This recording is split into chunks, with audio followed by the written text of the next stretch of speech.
Hello and Happy New Year. Here we are, and we're finally made it after 2020 and we're 2021. So wanted to thank you guys for helping build my station, subscribing, continue to if you haven't subscribed, subscribe and like, and Happy New Year. I'm your host, Tamara Caulder Richardson of Seeking Heaven, the Near-Death Experience and Other Phenomena. And tonight, I wanted to discuss with you something very exciting in this new year that's coming up. And that is how to manifest what you want through creating a fresh start. So first of all, I want to thank you for being here. And I'm all about really inspiring people to accomplish their dreams, whatever that may be. Look, God put us all here for a reason. You have a passion in your heart. You have something that maybe you're trying to find. You don't know what it is. You know, together, I'm going to give you some tips right now today that you can start working. I'm going to give you some homework. I love giving homework. I give my husband a to-do list. I'm going to give you some homework. And it's going to be great because there's some simple things you can do right now to take charge of your life that you're going to feel more confident moving forward and finding a better new you. So first of all, if you wanted to create a fresh start, what we have to do, the very first thing that we have to do is that we need to identify and reject. Once we identify it, we identify and reject any unwanted things from the past, any setbacks or fears. Now, am I saying, can you forget your past? No, you can't forget your past, but you don't want to be your past. You want to be in the present. So sometimes we have to put our past on ice, because once we're in a better way and accomplishing the things that we want, we're living in the present. The past doesn't really bother us so much. We're like, it's just part of the story. So I've had to do that, and you suck it up. So the past, we can dwell so much in the past that we never really get a healing. I think that we start accomplishing and winning and we're happy. It starts putting a different light or perspective on the past where it doesn't really mean so much. It's just part of our story. It's just another chapter in the book. So we want to identify what are the things that keep coming up that maybe doesn't serve you. It could be the past, could be it could be a failed marriage. It could be past, could be your childhood. It could be past, could be certain points in your life you just didn't feel like you accomplished much. Whatever it is in the past that you keep reflecting upon that's not helpful, you need to, every time you think of that thought, tell yourself stop and replace it with something wonderful. So that's where I want you to immediately right now, we want to identify what are those things, and you trust me, you'll know. I want you to keep a journal. And so what you're going to do when you identify, like, oh, blah, blah, I didn't get the raise, or whatever. I want you to replace, so when these things, write down all these negative things, you do 2 columns in your journal. One, it is no evaluation, no judgment, just whatever comes up. It can be stupid. I feel really bad because I took someone's Barbie when I was a kid. Honestly, it doesn't really matter. And so write that down. And then we're going to do next is write all the things that you've done right. So what happens is any of those negative thoughts come up, and you might have to keep adding to that. You're going to pick some positive ones, like, I helped send my nephew to college, or whatever it is, or I just became I won first place in blah. So replace it with better memories. Then I want you to think about setbacks. Do you have any actual real setbacks? You're like, well, if you want to, there's certain things that you want to do in life. Like if you want to be an international cruise ship director, which means you might need to travel. There's certain things that you might need to have. I mean, there may be setback, could be finances. Maybe you need to temporarily make some money so you can help fund yourself for your dreams. A setback can be friends. It could be you have some negative friends that don't fit the ideal you of who you think that you are.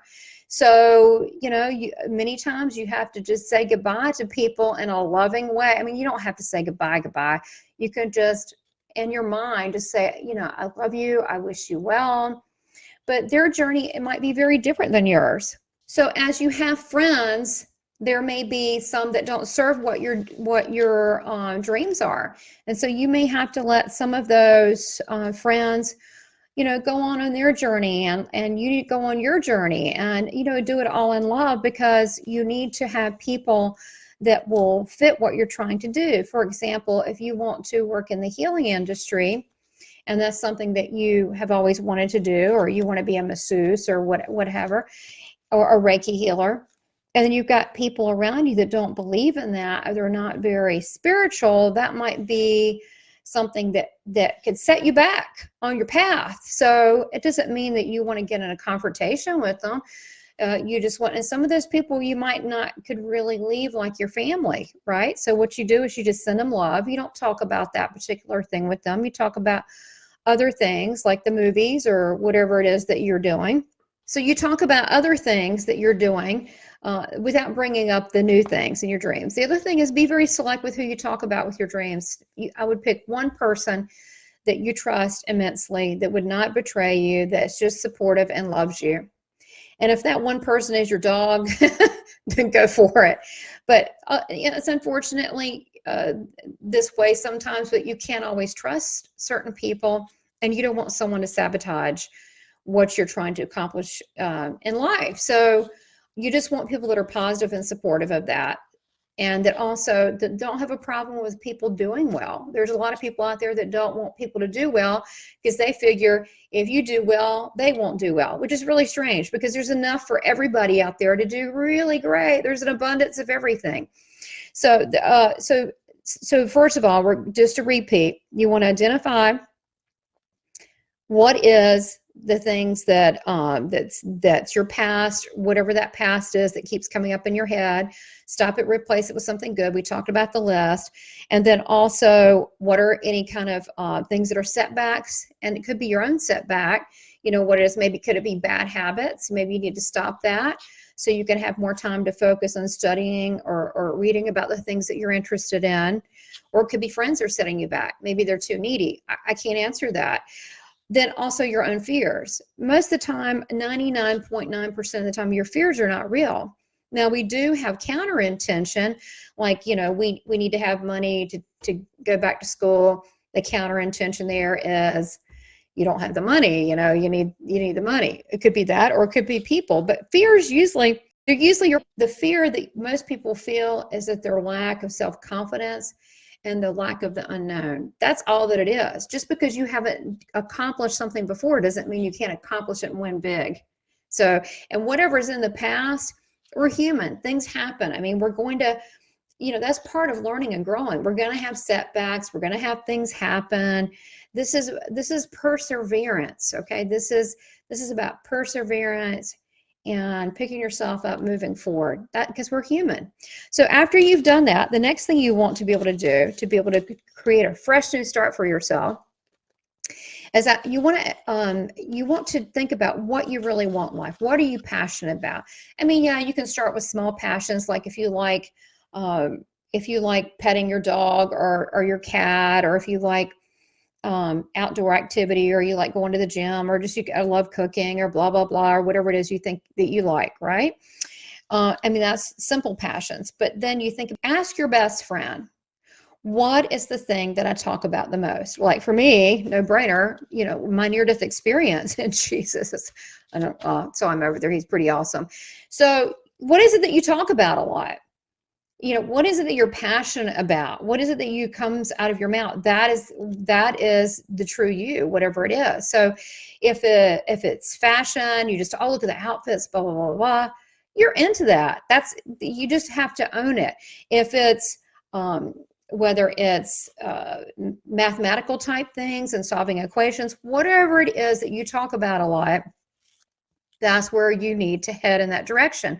Whoever you read, whoever your idols, whatever you're interested, that's your area that you need to follow. And once you identify that, and you want to be able to create the ideal scene, the ideal life that you want. So once you identify your passion and what would be the ideal scene, So an ideal scene could be, for some people, it could be big, could be small. An ideal scene might be, look, I just want to move into the country. I'm tired of the city. That could be their ideal scene. I just want to have a bunch of cows, horses. Some people, that's what they want. But it's not easy getting there because all that costs money. Then you have to sell whatever you have, or, that could be one thing. Another thing, as an example I gave, what about if you want to be an international communications director for a company or an international cruise line ship? There's certain things that you can do anything, but you want to identify it. And then you're going to have to look the next thing after you identify, what would you love to be doing, your dream job? And you may have 2 or 3, and then kind of mull through what would excite you. What are you most passionate about? There's really no wrong answers. And if you're going to pick something in life, pick something that you would be happy with. Don't let the universe pick it for you. You pick it. So once you've identified, oh, I'd be so happy if blah, here and have kids and on the side have a florist shop, boom, okay? And it may be a process to get there, but you always speak your truth if you just listen to yourself. I'm not talking about the negative mind talk. I'm talking about when you're happy and excited, you do speak your truth. So once you have identified that, what are the obstacles that need to be removed, or what are possible obstacles? It could be people. It could be, well, that job, I would have to replace that job because, if I'm going to move, I couldn't keep this job. But what are the obstacles? And I don't say obstacles is a negative thing. It's what is it that might be standing in the way of your dreams? Many times, quite honestly, I find it's just ourselves. That's it. It's usually not anything else. Most people are pretty cool with whatever you do. There's occasionally some people that are naysayers. And quite honestly, no matter what you do in life, you really don't want to have negative people around you. So that really doesn't matter so much as identifying, what is the obstacle. And again, when we really look at it, we find there's not a lot. It's just us and our fears. So after you've done that, what are the items that need to be added to help you? Meaning, let's look at it this way. What qualities do you already have? So let's say you want to be an international communications director, right? So you would have to look, let's say, maybe very polished, like an executive. You may go, well, I've already got that down. I work out. I think I present myself like a corporate person. So you might have that. You may say, well, I have a 4-year education. I may need an MBA, but I got a 4-year education. And then you think, well, what is lacking that you would need? So you write down your attributes. Well, I think I have this. I have Spanish, but honestly, I really need to go back and learn Mandarin. So then you look at, do I need foreign languages? Do I need to have knowledge of certain cities that I'll be working at? What countries do I want to target? Who do I want to work with? Maybe you want to start doing research on the type of companies that you would like to work with and hand pick them out instead of going on the monster.com or whatever, filling out. That's a disaster doing that. You're thousands of people. Pick out, hand pick. That's how it all works anyway. Meaning there's no coincidence. It's just decide, put your intention what you want. Now, once you've done that, then you want to start speaking it. Now it's starting to develop. You see it build, this creating this new you. And you're going to speak your outcome as though it's happened. So instead of saying, when I move to the country, say, I love living in the country. I love milking the cows every day. And I love taking the horses out in the afternoon and going for a ride. So you speak as though it's already happened, that it's already in the present. Because on the other side, time, it just is. Time just is. And there's no secret. Manifest very, very quickly, instantly. We're here, it takes longer. So we want to make sure that we are on board with ourselves to make sure we're manifesting correctly. So after you do that, you want to create with your intention. And your intention is to, remember that first thing we said, what you wanted. To live in the country, to blah, blah, blah, and do this, or whatever it is. Just be real with yourself. You don't get any penalties one way or the other. A big dream, little dream, doesn't really matter, right? It just has to be true to you and be true to your heart. So once you do that, and you create with intention, you act, it's already happened. You have to know, you create with intention, you have a knowingness it's already happened. You just hadn't seen it yet. Okay, that's a little higher gradient of manifestation. Then you want to help with that by creating visualizing things, visual scenarios. And you can do that when you're laying down, meditation, when you're waking up, going to sleep. And you can visualize buying food in that country town at the market, how quaint the town is, all the great new people you've met. Go even deeper. Oh, yeah, Margaret, she's great. She makes me apple pies, and her husband are so lovely. And they're such a sweet older couple, and they always check on us like parents. And what a lovely town. And I help with the city, food drive. Just make up stories, right? Because what's happening is that you'll find down the road that you're not making up as much as you think, that you're actually being one and manifesting.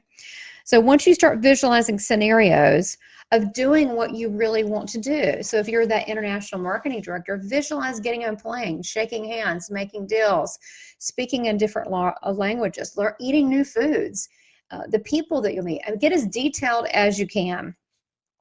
And then next higher gradient, what is the beingness that you need? Well, what is the beingness? We all play different roles. We're kind of like acting in a play. It's called life. So if you wanted to be a mother that lived in the country with children, you might not want to come in like a big city slicker taking over the place. That might intimidate the small town folks, right? So there's a certain kind of valence, a certain kind of way you might want to be. Same thing if you're an international communications director. You want to be assertive. You want to look polished. You want to know your words. You want to be educated. There's a certain structure and a way you would hold yourself, right? So it depends what you're trying to do. Just like if you're a rock star, you're going to come in, hey, have the attitude, versus if you played for the symphony, there's a different way you carry yourself. So even go to that level. What is your beingness? How do you present yourself in your beingness? Because we can be all things. This life is for you to have fun with and to explore. And release everything you've done and say, and just be grateful and enjoy manifesting a new year, because in 2021, I know you're going to kick butt. So enjoy these tips and stay a part of this channel. Subscribe and like, tell your friends. We're going to be having other spiritual learning exercises and talks and live chats and all sorts of opportunities that for a lot of fun. So stay on the path. Keep a good attitude about yourself, because there's no one that can love you more than yourself except for God. And just know that you are important, and that your life counts, what you're doing counts, your dream, no matter how small or big, is important. So go for it. We're not here that long. Give it a 100% go. And I believe in you, and we'll be talking soon. And Happy New Year.